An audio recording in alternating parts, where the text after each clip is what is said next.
I really believe technical founders should learn how to sell. I think they'll oftentimes, because they know the product so well, they can develop that skill. They'll be one of the best salesmen at the very beginning, and then they'll understand the importance of selling. I think in Silicon Valley for a long time, this may not be the case now, but people just thought if you had a good product, it would sell itself, and that's just not the case anymore. Silicon Valley, a place where passionate entrepreneurs and savvy investors have created more wealth and innovation than ever before seen on this planet.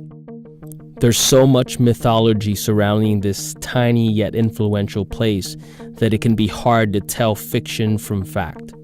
I'm George Soto, and this is Startups Unedited.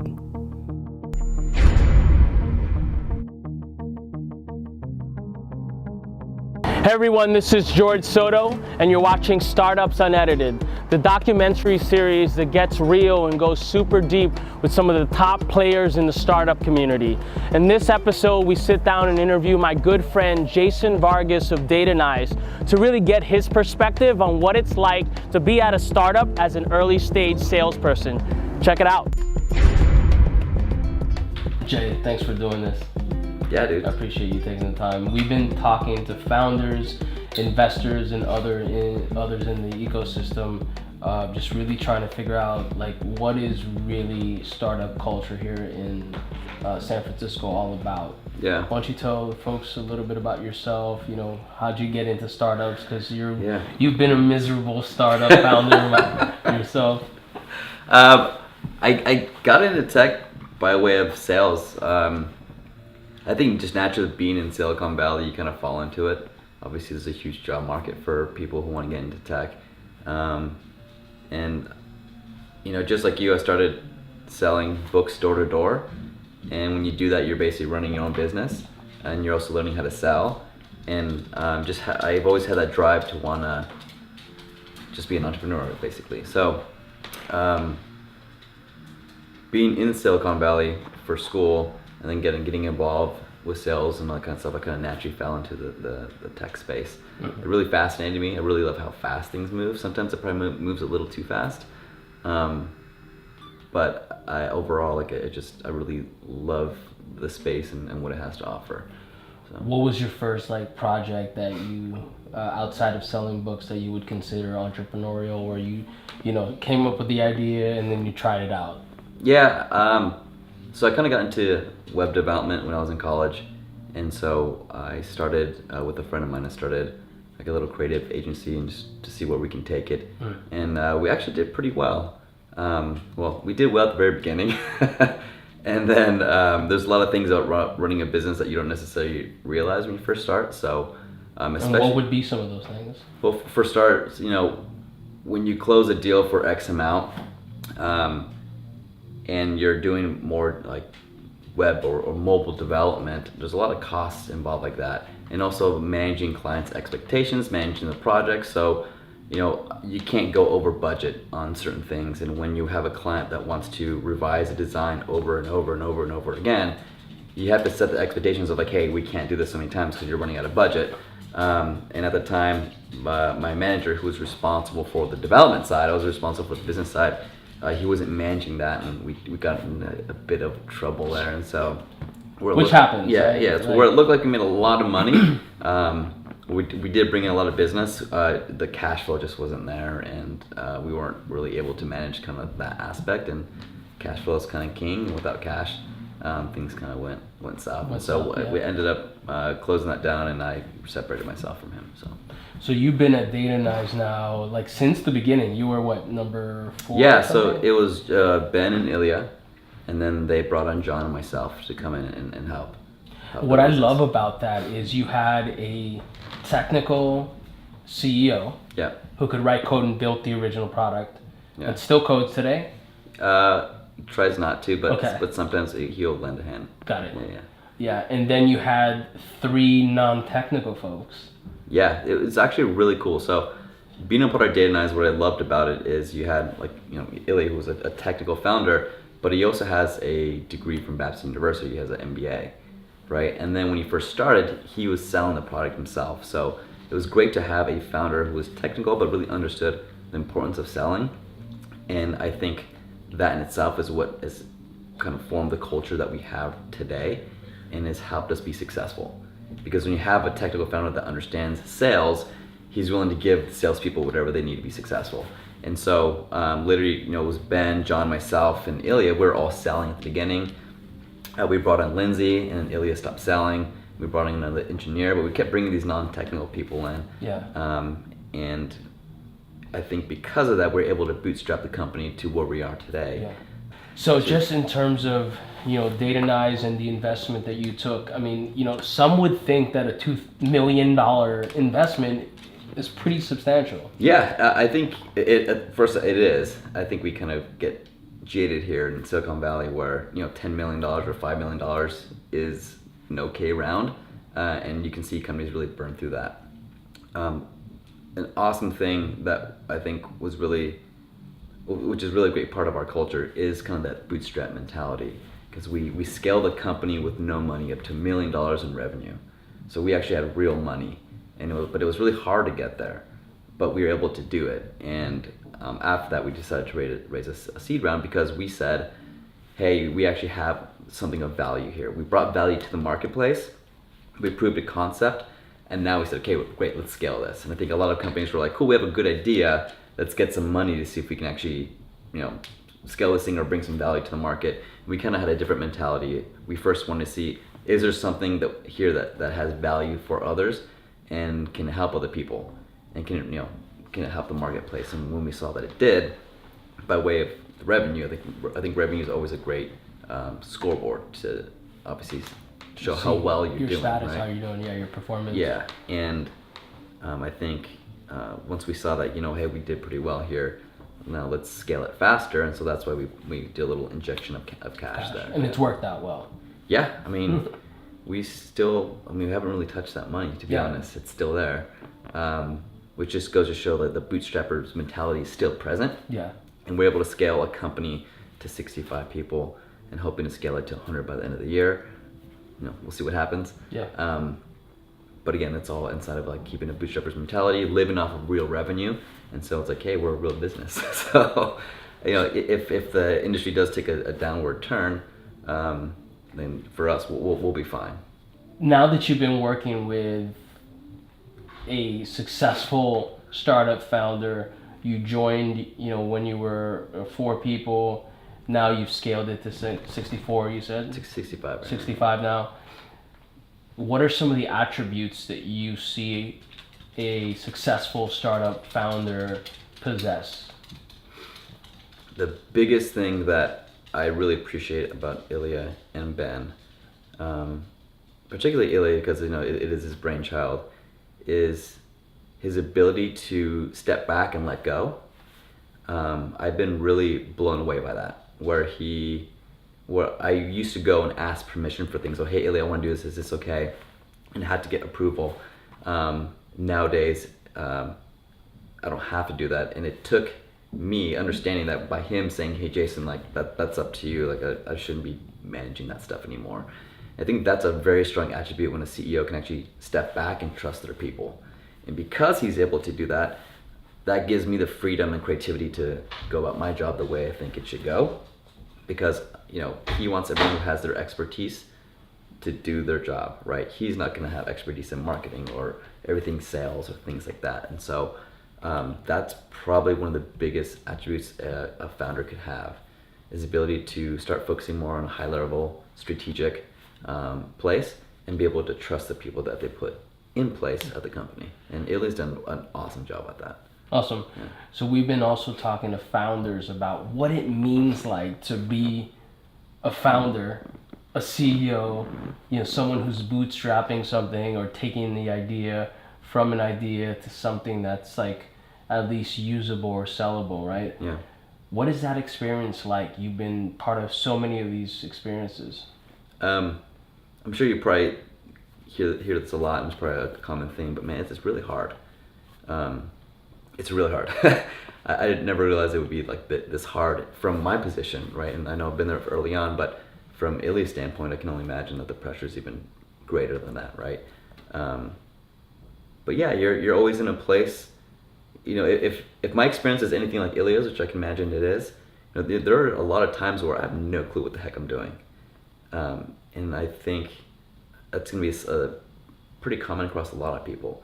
And it's just a matter of constantly learning and learning as fast as you can.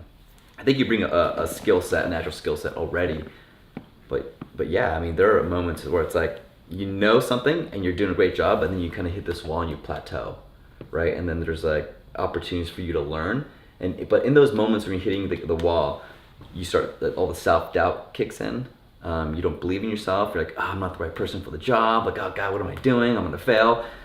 And then you kind of take a step back, breathe, and ask, okay, well, what is there to accomplish? What do I have to do? And then that's, like, for me anyway, and I know Ilya does this as well, but for me, that's where I start asking a lot of questions from people that I admire in the industry, or have a lot of respect for.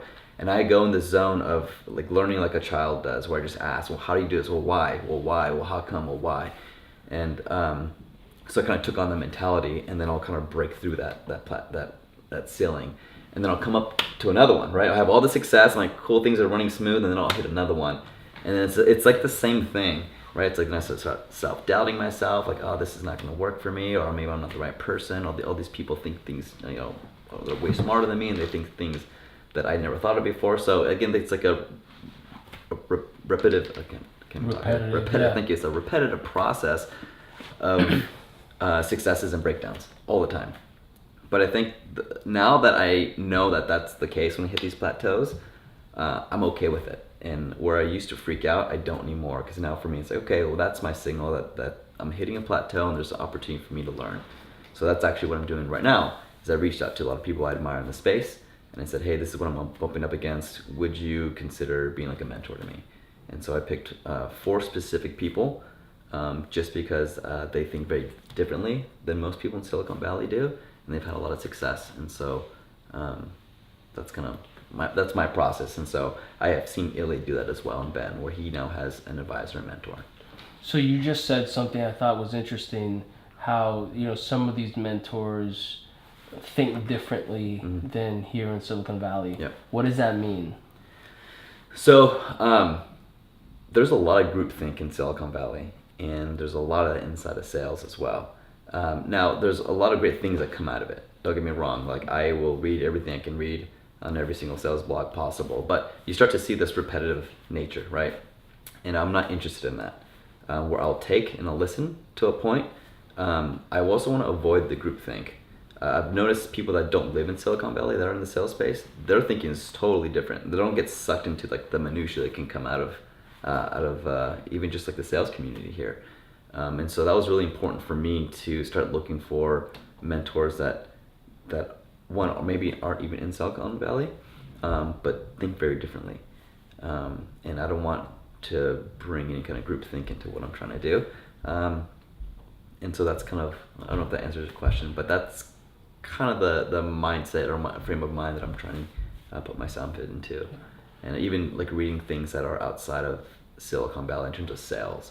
Because I think a lot of people who are knowledgeable in sales that aren't necessarily in tech have a lot to offer. And how do we take those concepts and apply it at Datanyze or in sales? Yeah, I mean, that was, I think, one of the things that we were doing with Sales for Startups back in 2011. Yeah. And if you remember, there wasn't a sales tech community. There wasn't a sales community here. There were a couple guys who were doing some things, but it's certainly nothing like it is today.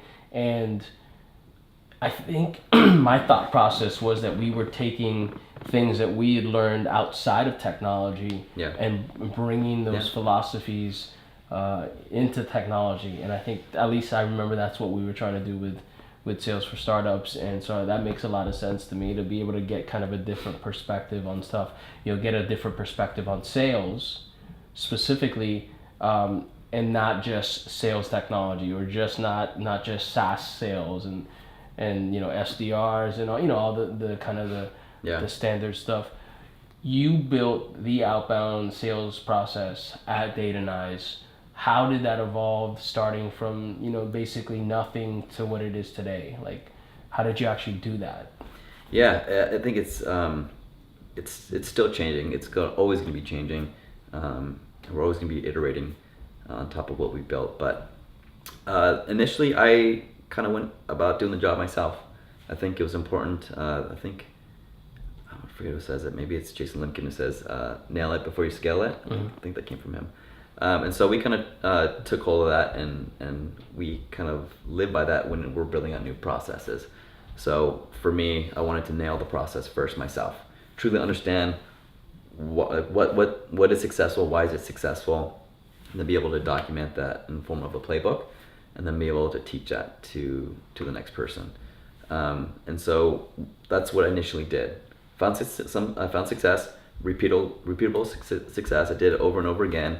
And then I went to Ilya and Ben and said, okay, here's the process that I've built so far, and these are the results I've done, like week over week, month over month. So they said, okay, great, let's bring in another SDR. So we brought an SDR in from Gigia, he was our top SDR and had a lot to offer as well. And I wanted him to take the process that I built and then to add on top of it and improve it. And so he took my model, he found success, and then he started adding on top of that and made it even better. And we said, awesome, let's add another person. And then we did the same thing. Here's our process, add to it. And so we kind of always listened to the SDRs, since they're the ones that are like boots on the ground, the ear to the ground kind of thing. And so they're able to tell us what works, what still works and what doesn't, and what we need to iterate. And so that's kind of the same thing that we're doing now. We've made a lot of changes in Datanyze recently, and so there's still a lot of things that we need to work on kind of honing up again. From moving more towards, we've always been like focusing on specific accounts, but now we're moving up market. We're focused on different personas instead of like or just VPs of sales. We're looking at sales ops people, marketing operations, and that's a whole different persona, a whole different messaging thing that comes with that. And so there's a lot of things that we have to change from a messaging standpoint, but also a process standpoint. Like, how do you get into bigger accounts, like enterprise accounts? And so there's a lot of changes and moving pieces right now, and it's a little more difficult to change things so quickly because there's more people. And so when it was just me, it's easy to change the process. But now we have to think about there's 14 people on the SDR team, and so making everything move and seamlessly is a little more difficult. But if you're a founder out there and you're trying to figure out how you should approach going to market or testing your product, seeing if anyone cares, what tips would you give that founder? Honestly, I would take the approach that Ilya did. If they're a technical founder, right, and they have the ability to build something, I really get a lot of feedback from the marketplace. Pete from Talent Ben, or who was at Talent Ben, they're building a new product, and they have a early customer advisory board. Mm-hmm. And so they've spent a lot of time getting feedback. Would a product like this be beneficial? And they gathered enough data where people said yes. And so now they're building it, and so now they're taking time to send surveys. Hey, here are the initial features that we could build. Which ones would you absolutely love to do? Which ones should we not do? So they're getting all this feedback, and I think that's awesome. Now, I think you can gather too much feedback and not build anything, and then you just burn through all your time or money or whatever the case might be. So I think it's a fine balance of like getting really information really quickly on, is this valuable, what would you want to see, then executing and building it. And then from there, I really believe technical founders should learn how to sell. I think they'll oftentimes, because they know the product so well, they can develop that skill, they'll be one of the best salesmen at the very beginning. And then they'll understand the importance of selling. I think in Silicon Valley for a long time, this may not be the case now, but people just thought if you had a good product, it would sell itself. And that's just not the case anymore. So I think if a founder can really understand how to sell their product, that's kind of the process I would take. Get some valuable data behind whether some people would use it, build it, get some feedback, and then begin to sell on your own. So. Cool. You talked a lot about like the psychology involved in sales. Can you unpack that for a second? Just tell us, what does that even, what does that mean, and how do I prepare myself mentally for startup sales? Yeah, but rejection is probably one of the biggest things people are always fearful of, right? It impacts everywhere, from dating life to whatever. People just don't like to hear the word no. But oftentimes what I've always taught is that if you look at sales like a series of it's a conversation, right? It's a series of conversations. People can have conversations, right? And if you bring a level of authenticity to your conversations, get that it's just a conversation, that and this might sound weird, but there's nowhere to get to, right? oftentimes when people think of sales, it's like, I gotta close George. How do I get to close George? The conversation then becomes about me and my agenda, and I have no interest in what it is that you're really dealing with, right? So I think if people can understand and learn to get in the world of the prospect, and if I really sat here and got like, George, like, what are you dealing with as a person or as a company, and was really truly interested in that, that opens up a whole world, right? And if you can have that in a context of like you're just having a conversation about it, then I think selling becomes a lot easier. The other thing that I always think about is that people are always a yes in sales, and you gotta show them why they should be a yes to you. Because I've gone through deals where people have said no, and then they've turned around and then they've sold to, or they purchased from a competitor, right? Mm-hmm. So you always gotta get that people are always a yes, but there has to be a reason why they're a yes to you. You know, just generally speaking, as you're, being that you're a serial entrepreneur, what's the hardest part of starting something?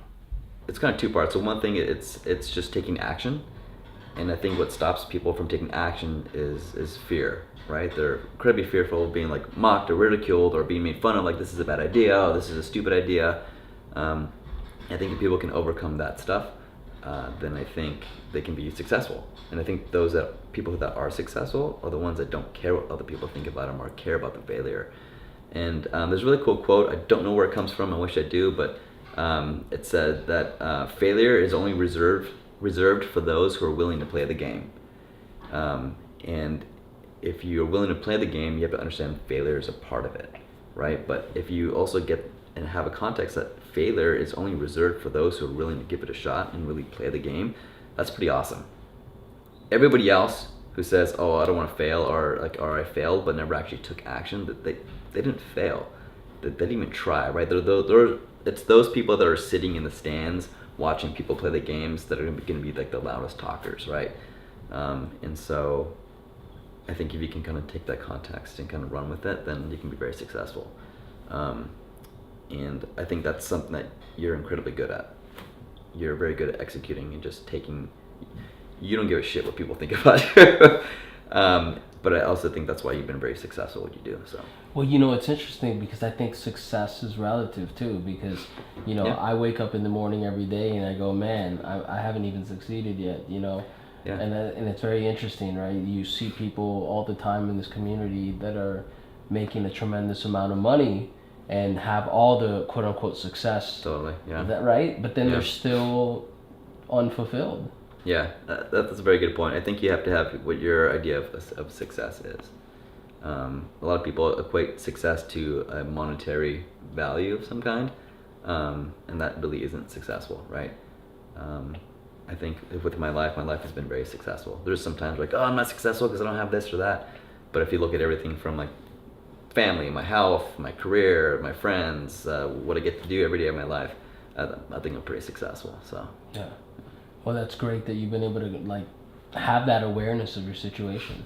Speaking of awareness, how do you develop an awareness around, being content or being fulfilled? How when you haven't been able to reach that pinnacle, and maybe that pinnacle is so massive, it's so crazy, quote unquote crazy. Yeah. How do you develop some peace around? One, don't take yourself or things so seriously. As morbid as it might sound, our time here is very finite. What's inevitable is that we are all gonna die, right? And 50 years after you die, no one's probably gonna know what the heck you did or give a crap. So that in itself is very freeing, in a lot of ways. And so I try and remind myself that every day, right? Like, what's really important to me. And I'm trying to get caught in the minutia that life kind of throws at you. Another thing I do is I try not to have life's focus just be all about me. The moment everything becomes about you, everything becomes magnified, and all your problems, all like whatever things get thrown at you seem so big and like, oh my God, it's the end of the world. If you can begin to focus on something that's bigger than you and focus on others, all that stuff starts to slowly disappear because your life is no longer about you. And I think you hear this a lot from I hear this a lot from my friends who like just had a child. Like, wow, my life is no longer about me, and it's about the child, right? Like the focus is there and less on them. And I think if for those of us who aren't parents, if we can practice doing that, getting that, hey, don't make life so much about me and be so significant, you can create a level of awareness that you didn't know was possible. And it brings a lot of peace as well, especially when you're in like the trenches of building a startup, right? And just at the end of the day, it's all a game anyway. And just have fun with the game. Don't take the game so seriously, just enjoy the process. About the stories that we create in our minds, Yeah. about our problems, about the successes or lack of successes. What does that mean when someone creates a story in their mind? And maybe you can unpack that a bit for folks to understand. Yeah, which kind of goes to like the last question of how you not take yourself so seriously. You got to get, as people, as human beings, we add a lot of meaning and significance to everything, and that happens in our heads. So if something happens, say Datanyze failed or tanks, whatever, right? In reality, all that happened is that Datanyze no longer exists, right? But what happens in my head is that, oh, I'm a failure, oh, I suck at this, I told you I wasn't the right one. Like, your mind starts to interpret what happens, and it happens very quickly. And most people, if people just stopped for a second, they would hear that little voice in the head talking to them, right? It happens all the time. Like, you just hear it doesn't stop, it keeps going and going and going. And it's not a positive voice in your head, it's always a really negative voice in our head. And then we oftentimes believe it, and we believe that whatever that thing in our head says about us is true. And the fact is, it's not, right? So if someone fails, that's their go-to right away, is like listen to what they're saying to themselves in their head, and then take that as that's truth. And that's just not the reality of it. And so I think if people can really start to understand and get aware of that little voice kind of chattering in their head all the time. What was it that Southwestern used to call it? Mr. and Mrs. Mediocrity. Yeah, right. Yeah. It's always there, like chattering. It's like the good angel and the devil, but oftentimes it's just the devil, right? And I don't think people are aware of the fact that voice is kind of chatting all the time. And the more you can become aware that's there, the quicker you can catch it. And when you can catch it, you catch those thoughts and get like, hey, this is just a thought. It's actually not even real. It's just popped up in my head. That's not who I am, or it's not the reality of the situation. When you can become more aware of that, then you can catch it and you can say, cool, thanks for that thought, appreciate it, put it aside, and continue executing whatever it is you need to do to be successful. I think people who get stuck in that, that's where you kind of see people spiral down. And every facet of life, not just inside of a startup. And I think most people can relate to it inside of a relationship. Something happens, like your girlfriend does something or says something, and you interpret it as like, oh my gosh, she doesn't love me, she doesn't care about me. Same thing inside of a startup. Something happens and you say something about it, go down this rabbit hole that's not going to lead you anywhere but being depressed or self-conscious or whatever the case might be. What does it mean to be like a top leader within an organization? I think a top leader is someone who can empower their people, can actually learn from their people, and admit when they don't know something. Can also get that they are human and they're not superhuman, and then that they're not going to be perfect all the time. And the leaders that I've met who do that, like, I will follow all day long. Ones who can admit that they're human, they make mistakes, but they're always going to do whatever it takes to improve themselves and get better, and that they'll work with you to figure out how to be successful. I think that makes a really great leader. Awesome. Well, Jay, if folks want to get in touch with you on social media or ping you about, picking your brain or getting a gig at Datanyze, how can they get in contact with you? They can email me, just jason@datanyze.com, or they can tweet at me. I'm not as big on Twitter, but trying to get there. It's Jason C, as in Charlie, Vargas is my handle, and those two. Cool. Or hit me up on LinkedIn. Awesome, man. Well, thanks so much. I Yeah. appreciate it. A lot of people are afraid of sharing their ideas because they're going to be stolen, but the truth is, no one steals ideas. Ideas are not, there is no value to ideas.